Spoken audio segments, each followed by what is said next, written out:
Everyone. पिछले video में हमने प्रकाश संश्लेषण की परिभाषा, उसका रासायनिक समीकरण और प्रकाश संश्लेषण के स्थल हरित लवक पढ़ लिया था। उसके आगे का हम नेक्स्ट पढ़ते हैं। अब हम पढ़ते हैं कि प्रकाश संश्लेषी सक्रिय विकिरण क्या होता है, PAR।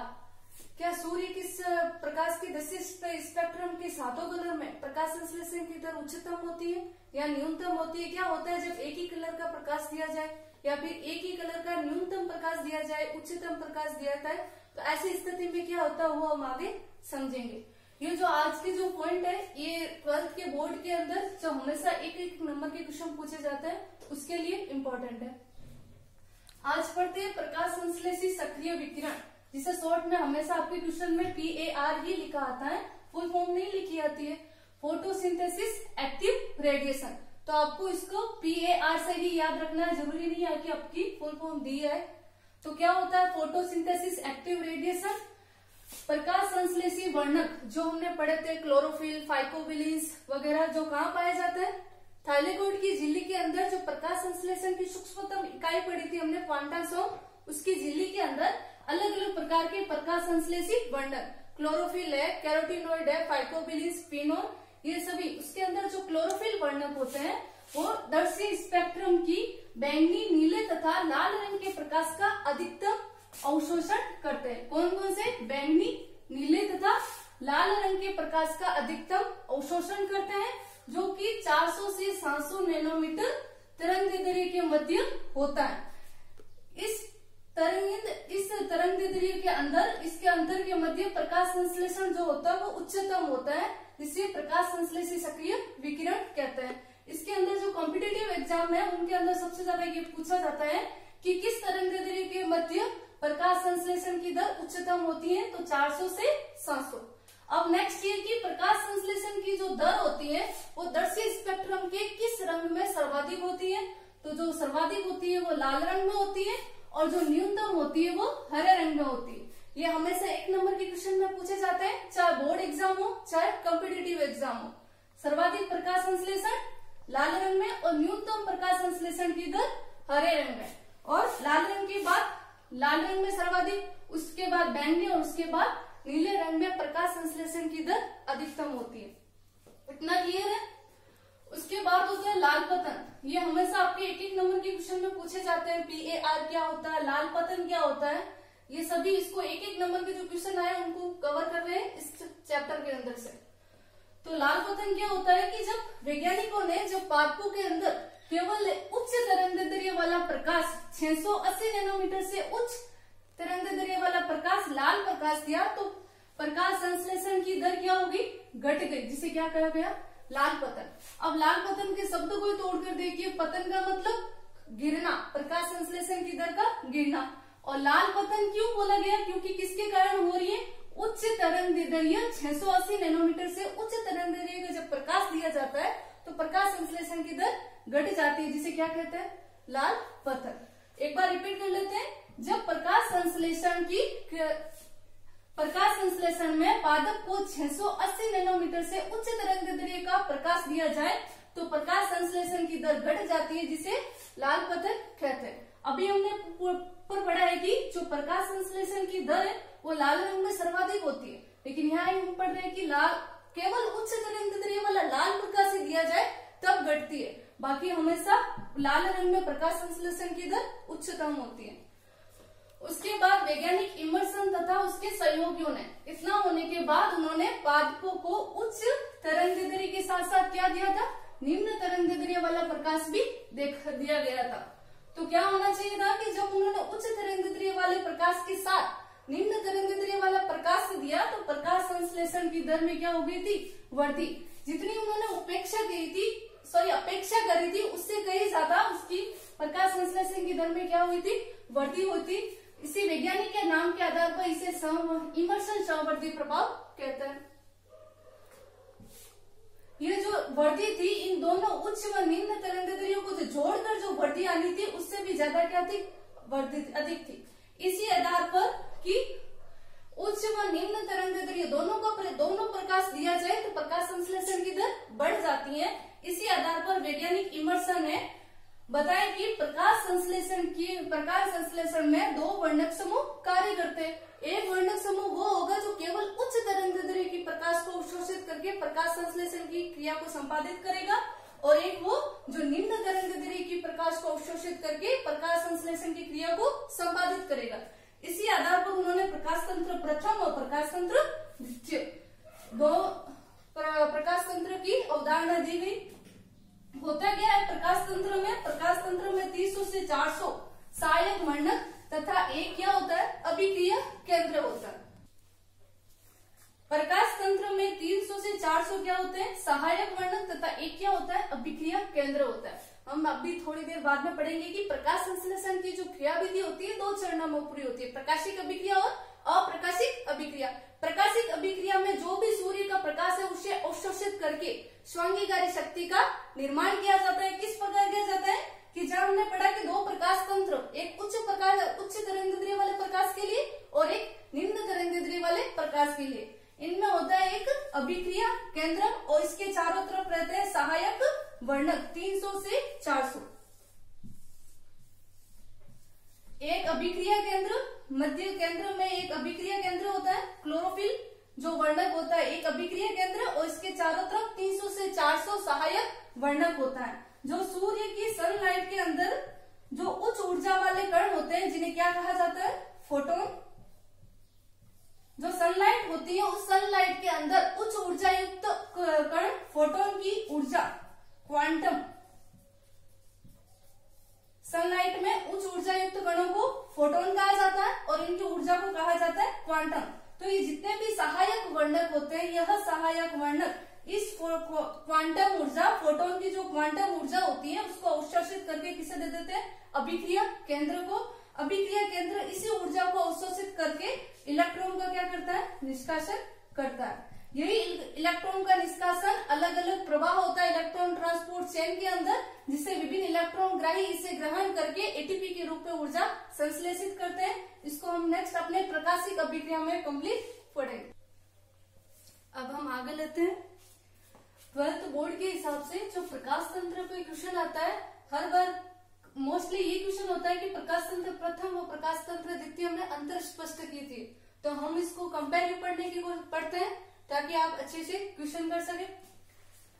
प्रकाश तंत्र वे वर्णक समूह जो केवल उच्च तरंगदैर्ध्य के प्रकाश का अवशोषण करते हैं। अब ये जो प्रकाश तंत्र प्रथम होता है मुख्यतः उच्च तरंगदैर्ध्य के प्रकाश को भी अवशोषित करता है, लेकिन ये निम्न तरंगदैर्ध्य के प्रकाश को भी अवशोषित कर सकता है। वो कौन सा हो जाएगा प्रकाश तंत्र प्रथम।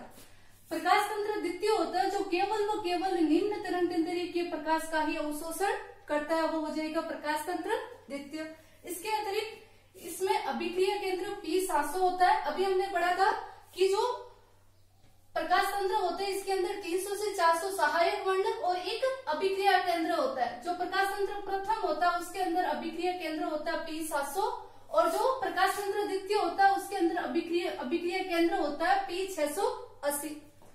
प्रकाश तंत्र प्रथम में P700 और प्रकाश तंत्र द्वितीय में P680। इसके अतिरिक्त जो प्रकाश तंत्र प्रथम है वह हरित लवक के ग्रेना तथा स्ट्रोमा भाग में उपस्थित होता है। कल हमने हरित लवक की संरचना पढ़ी थी, उससे हरित लवक एक दोहरी झिल्ली युक्त संरचना थी।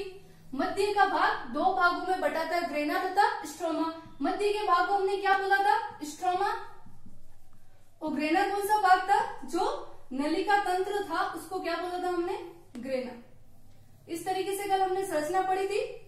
तो मध्य के भाग जो स्ट्रोमा होता है वहां केवल प्रकाश तंत्र द्वितीय होता है, लेकिन जो ग्रेना भाग होता है ग्रेना तथा स्ट्रोमा वो प्रकाश तंत्र क्या होता है प्रथम। हरित लवक के ग्रेना तथा स्ट्रोमा दोनों भागों में प्रकाश तंत्र प्रथम उपस्थित होता है, परंतु प्रकाश तंत्र द्वितीय केवल स्ट्रोमा भाग में ही उपस्थित होता है। पीएस फर्स्ट इलेक्ट्रॉन की चक्रीय व अचक्रीय प्रवाह में भाग लेता है। अभी से समझिए, अभी हमने पढ़ा था कि एक अभिक्रिया केंद्र होता है, उसके चारों तरफ ही सहायक वर्णक होते हैं, सहायक वर्णक। अब प्रकाश संश्लेषण में होता क्या है कि जो पेड़ पौधे होते हैं सूर्य की प्रकाशीय ऊर्जा को ही अवशोषित कर अपनी ऊर्जा संश्लेषित करते हैं, तब प्रकाश संश्लेषण की क्रिया को संपादित करते हैं। तो एक अभिक्रिया केंद्र उसके चारों तरफ 300 से 400 सहायक वर्णक, ये सहायक वर्णक जिन्हें एंटीना भी बोलते हैं, और मध्य में एक अभिक्रिया केंद्र। अगर पीएच फर्स्ट होगा तो ये अभिक्रिया केंद्र यहाँ कौन सा होगा, P700, और अगर पीएच सेकंड होगा तो ये अभिक्रिया केंद्र कौन सा हो जाएगा, P680। अब क्या होता है, चक्रीय व अचक्रीय इलेक्ट्रॉनों का प्रवाह। जैसे ही सूर्य की सनलाइट, सूर्य का जब प्रकाश आता है उच्च ऊर्जा युक्त कणों से, जब ये सहायक अणु क्वांटम ऊर्जा को ग्रहण करते हैं, फोटोन की क्वांटम ऊर्जा, सूर्य के प्रकाश में उच्च ऊर्जा युक्त कण क्या हो गए, फोटोन। फोटोन की ऊर्जा होगी क्वांटम ऊर्जा। इसी क्वांटम ऊर्जा को ये सहायक अणु अवशोषित करके इसको स्थानांतरित कर देते हैं अभिक्रिया केंद्र। यह अभिक्रिया केंद्र जो यहाँ पर क्लोरोफिल ए होता है, जो इसको अवशोषित करके उत्तेजित होने के पश्चात अपने इलेक्ट्रॉनों को क्या करता है, उत्सर्जित कर देता है। अगर ये इलेक्ट्रॉन ट्रांसपोर्ट चेन अर्थात इलेक्ट्रॉन का प्रवाह होने के बाद वापस यदि अभिक्रिया केंद्र के पास ही आ जाए तो उसको बोलते हैं चक्रीय इलेक्ट्रॉनिक प्रवाह, चक्रीय इलेक्ट्रॉन प्रवाह। और यदि ये इलेक्ट्रॉन उत्सर्जित होने के पश्चात अभिक्रिया केंद्र के पास वापस ना लौटे तो उसे क्या बोल दोगे, अचक्रीय इलेक्ट्रॉनिक प्रवाह। जब यहाँ से इलेक्ट्रॉन उत्सर्जित होकर इसी स्थान पर वापस आ जाए तो चक्रीय इलेक्ट्रॉनिक प्रवाह, और इस स्थान पर ना आए तो क्या हो जाएगा, अचक्रीय इलेक्ट्रॉनिक प्रवाह। तो जो पीएच फर्स्ट होता है वो चक्रीय व अचक्रीय दोनों इलेक्ट्रॉन प्रवाह में भाग लेता है, लेकिन जो पीएच सेकंड होता है वो केवल अचक्रीय इलेक्ट्रॉन प्रवाह में भाग लेता है। अर्थात अगर यदि हम यहाँ अभिक्रिया केंद्र P680 ले, P680 प्रकाश तंत्र कौन सा हो जाएगा, द्वितीय।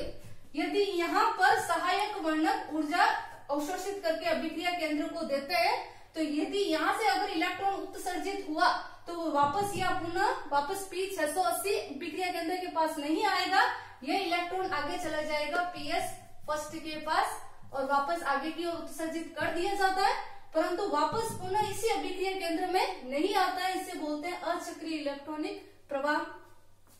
नेक्स्ट है ये पीएच फर्स्ट से इलेक्ट्रॉन ग्रहण करता है। यहाँ देखिए जब इलेक्ट्रॉन का अचक्रीय इलेक्ट्रॉन अगर चक्रीय होगा, जब पीएच फर्स्ट होता है, जब चक्रीय इलेक्ट्रॉनिक प्रवाह होगा तो इसके इलेक्ट्रॉन इसके पास वापस आ जाता है। लेकिन अगर पीएच फर्स्ट में अचक्रीय इलेक्ट्रॉनिक प्रवाह हुआ तो इसके इलेक्ट्रॉन पुनः उसके पास नहीं आते, पीएच सेकंड से क्या करता है, ग्रहण करता है। इसके अतिरिक्त ये प्रकाश के जल अपघटन से मुक्त इलेक्ट्रॉन को ग्रहण करता है, जो प्रकाश तंत्र द्वितीय होता है P680। अब इसके खुद के इलेक्ट्रॉन यहाँ से एक बार उत्तेजित होने के पश्चात जो इलेक्ट्रॉन निकले थे पुनः इसके पास नहीं लौटते, तो इसको उदासीन करने हेतु एक प्रक्रिया होती है प्रकाश का जल अपघटन, H2O। जब इसका प्रकाश का जल अपघटन होता है तो ये जल का आयन ऑक्सीजन प्लस हाइड्रोजन आयनों में टूट जाता है। यह जो प्रकाश तंत्र द्वितीय होता है प्रकाश के जल अपघटन से मुक्त इलेक्ट्रॉनों को ग्रहण करता है। जब P680 अभिक्रिया केंद्र पर इलेक्ट्रॉन उत्सर्जित, सूर्य की सनलाइट को ग्रहण करने के पश्चात इलेक्ट्रॉन उत्सर्जित होता है तो वह इलेक्ट्रॉन पुनः अभिक्रिया केंद्र तक नहीं लौटता है। तो इस क्लोरोफिल के अणु को इस अभिक्रिया केंद्र को उदासीन करने हेतु तो एक प्रक्रिया होती है प्रकाश का जल अपघटन, प्रकाश अपघटन, जल का प्रकाश अपघटन।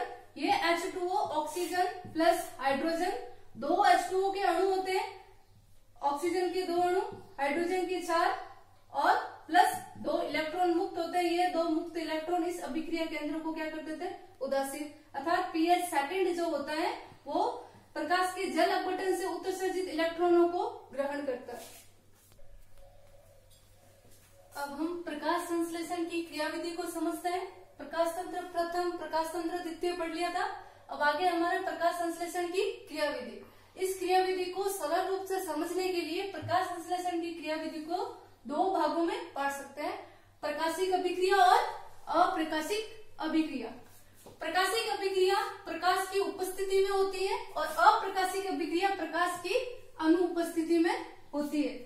जो प्रकाशिक अभिक्रिया होती है वो हरित लवक के ग्रेना भाग में होती है, जबकि अप्रकाशिक अभिक्रिया हरित लवक के स्ट्रोमा भाग में होती है। प्रकाशिक अभिक्रिया के अंतर्गत जो फोटोसिंथेसिस के लिए जो आवश्यक ऊर्जा होती है, उसे ऊर्जा का क्या किया जाता है, निर्माण किया जाता है। इस अभिक्रिया में प्रकाश ऊर्जा व जल के द्वारा स्वांगीकारी शक्ति, पादप की जो शक्ति होती है फोटोसिंथेसिस करने CO2 उपचयन के लिए, उसको क्या बोला जाता है, स्वांगीकारी शक्ति। जो ATP व NADPH होता है उसे क्या बोलते हैं, स्वांगीकारी शक्ति। अब अप्रकाशिक अभिक्रिया में इसी स्वांगीकारी शक्ति का उपयोग किसके लिए किया जाता है, CO2 का कार्बोहाइड्रेट में अपचयन के लिए। प्रकाश संश्लेषण की क्रियाविधि में प्रथम भाग प्रकाशिक अभिक्रिया में आवश्यक ऊर्जा स्वांगीकारी शक्ति का निर्माण किया जाता है और अप्रकाशिक अभिक्रिया में उसी स्वांगीकारी शक्ति का उपयोग करके CO2 का कार्बोहाइड्रेट में अपचयन किया जाता है। अब ATP क्या होता है, ये होता है एडिनोसिन ट्राइफॉस्फेट। जब एडिनोसिन के साथ 3 फॉस्फेट ग्रुप जुड़ते हैं तो उसे एडिनोसिन ट्राइफॉस्फेट कहा जाता है, और जब एडिनोसिन के साथ 2 फॉस्फेट ग्रुप जुड़ते हैं उसे AMP एडिनोसिन डाइफॉस्फेट कहा जाता है। यह जब एडिनोसिन डाइफॉस्फेट प्लस एक इनऑर्गेनिक फॉस्फेट प्लस ऊर्जा एनर्जी जुड़ती है तो ATP एडिनोसिन ट्राइफॉस्फेट होती है। यह सजीवों के अंदर संचित ऊर्जा होती है जिसे प्रकाश संश्लेषण में ATP का निर्माण किया जाता है। जब भी किसी ऑर्गन को एनर्जी चाहिए होती है, इसी ATP को वापस ATP में तोड़कर ऊर्जा ले ली जाती है। इस प्रकार ATP संचित ऊर्जा का एक स्रोत होता है जिसे ऊर्जा सिक्के भी कहा जाता है। ATP और NADPH। NADP होता है एक प्रकार का रिड्यूस कोएंजाइम जो हाइड्रोजन को ग्रहण करके अपचयित हो जाता है, फिर ये अचक्रीय फॉस्फोरिलीकरण में प्रवेश कर पुनः ऑक्सीकृत होकर हाइड्रोजन के अणु त्यागते हैं, अर्थात ऑक्सीकृत होकर ऊर्जा को क्या करता है, रिलीज करता है। उसी ऊर्जा का उपयोग CO2 अपचयन के लिए किया जाता है। अब अप्रकाशिक अपघटन में CO2 का अपचयन अलग अलग पादपों में अलग अलग प्रकार से होता है, C3 साइकिल, C4 साइकिल और केम साइकिल। इसको हम विस्तृत रूप से एक एक करके अध्ययन करेंगे। अब ये है कि प्रकाशिक अभिक्रिया के अंदर मुख्यतः क्या कार्य है, स्वांगीकारी शक्ति का निर्माण करना, और यह स्वांगीकारी शक्ति किसके के उपयोग से, प्रकाश ऊर्जा व जल के उपयोग से। जो ये प्रकाशिक अभिक्रिया की जो क्रियाविधि है मुख्यतः 4 चरणों में पूर्ण होती है। प्रथम चरण प्रकाश का अवशोषण करता। अभी हमने पढ़ा था कि प्रकाश तंत्र प्रथम व द्वितीय में 300 से 400 सहायक वर्णक होते हैं और एक अभिक्रिया केंद्र होते हैं। सहायक वर्णक ऊर्जा को अवशोषित करके अभिक्रिया केंद्र को स्थानांतरित करते हैं। यह अभिक्रिया केंद्र उत्तेजित होकर इलेक्ट्रॉन का क्या करता है, निष्कासन करता है। ये प्रथम चरण प्रकाश का अवशोषण करके क्लोरोफिल का उत्तेजित होकर इलेक्ट्रॉन्स को मुक्त करना। प्रकाशिक अभिक्रिया का द्वितीय चरण है जल का प्रकाशिक अपघटन। जल का जो 2 अणु है मैग्नीशियम और क्लोराइड आयन की उपस्थिति में हाइड्रोजन, इलेक्ट्रॉन और ऑक्सीजन के रूप में प्रकाशिक अपघटन होता है, जिसमें से ऑक्सीजन वापस वायुमंडल में छोड़ दी जाती है। इसके अतिरिक्त ये हाइड्रोजन कौन ग्रहण करता है, अभी हमने पढ़ा था pH फर्स्ट और pH सेकंड। इसकी ये जो हाइड्रोजन है इसको NADP ग्रहण करके NADPH2 में परिवर्तित हो जाता है और ये इलेक्ट्रॉन pH फर्स्ट ग्रहण कर लेता है। तृतीय चरण है प्रकाशिक अभिक्रिया का NADPH2 का निर्माण। जो जल का प्रकाशिक अपघटन होता है उससे 4 हाइड्रोजन मुक्त होते हैं। ये हाइड्रोजन NADP रिड्यूस कोएंजाइम ग्रहण करके अपचयित हो जाता है, जो अचक्रीय फॉस्फोरिलीकरण में रिड्यूस एजेंट के रूप में कार्य करता है, वहां अपनी ऊर्जा को त्यागता है। चौथा चरण होता है फॉस्फोरिलीकरण। अब फॉस्फोरिलीकरण होता है कि जब ये फॉस्फोरिलीकरण 2 प्रकार का, चक्रीय और अचक्रीय फॉस्फोरिलीकरण, जिसके अंदर इलेक्ट्रॉन उत्सर्जित होकर इलेक्ट्रॉन ट्रांसपोर्ट चेन में प्रवेश करते हैं। जब ये इलेक्ट्रॉन ट्रांसपोर्ट चेन में प्रवेश करते हैं तो उस चेन में विभिन्न इलेक्ट्रॉन ग्राही इनके अंदर की जो ऊर्जा को है वो अवशोषित करके उसको ATP में परिवर्तित करते हैं। उसे क्या बोलते हैं, फॉस्फोरिलीकरण। ये मुख्यतः 2 प्रकार का होता है, चक्रीय और अचक्रीय।